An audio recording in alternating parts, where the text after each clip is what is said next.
Bonjour à vous tous, amateurs de sensations fortes, je m'appelle Sylvain. Je m'appelle Marie-Soleil. Et vous regardez Les mains dans les airs.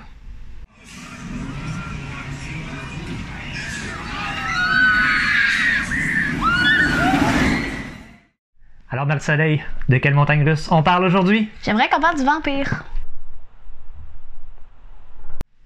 Alors vérifiez si vous êtes bien attachés, et c'est parti!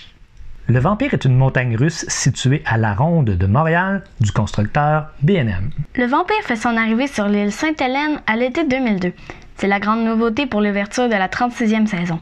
Six Flags, qui a acheté la Ronde l'année précédente, réalise son premier gros investissement en même temps que la rénovation de l'entrée principale. Cette montagne russe inversée, une première pour le parc, est un clone d'une autre attraction inaugurée 10 ans plus tôt à Six Flags Great America, soit Batman The Ride. La Ronde n'ayant pas les droits d'exploitation pour les noms de la marque DC Comics, on trouve un nom alternatif. Le logo créé ressemble étrangement à celui de la série animée Batman Beyond de 1999. On tente visiblement de se coller le plus possible sur son grand frère. Peint d'une très belle combinaison de mauve et de jaune, elle monte à 105 pieds et peut atteindre une vitesse de 80 km/h. Le vampire vous retournera à 5 reprises, exerçant une force allant jusqu'à 4 G sur votre corps pour une durée de 1 minute 13 secondes. Un accident tragique surviendra cependant le 6 juillet 2012. Vers 13h, un plombier de 67 ans entrera, pour une raison inconnue, dans l'une des zones d'accès restreinte du vampire. Ce dernier devait plutôt se rendre sur un autre manège pour changer une pompe. Malheureusement, le vampire était en fonction à ce moment. Le train le frappa de plein fouet à la tête, le tuant sur le coup. En 2016, la Ronde annonce que pour l'été, le vampire se fera en sens inverse. On a tout simplement posé les sièges à l'envers. L'expérience est très appréciée, mais ne durera qu'un seul été.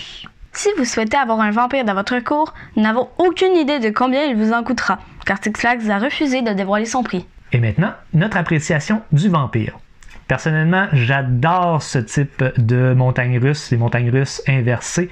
Certaines font mal, certaines cognent, d'autres non.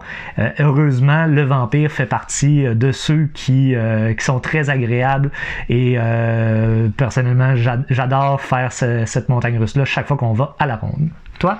Moi, j'ai trouvé que quand on faisait des inversions, c'était vraiment agréable. Honnêtement, c'est assez extraordinaire. Alors, pour ces raisons, on lui donne la note de... Et toi, Edith, qu'est-ce que tu en penses?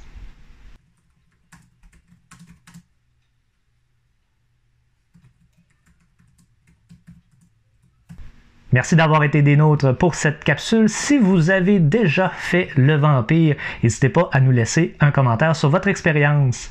Si vous aimeriez qu'on parle d'une montagne russe en particulier, faites-nous le savoir. Et d'ici à notre prochaine capsule, portez-vous bien et n'oubliez pas de garder les mains dans les airs. Bye tout le monde!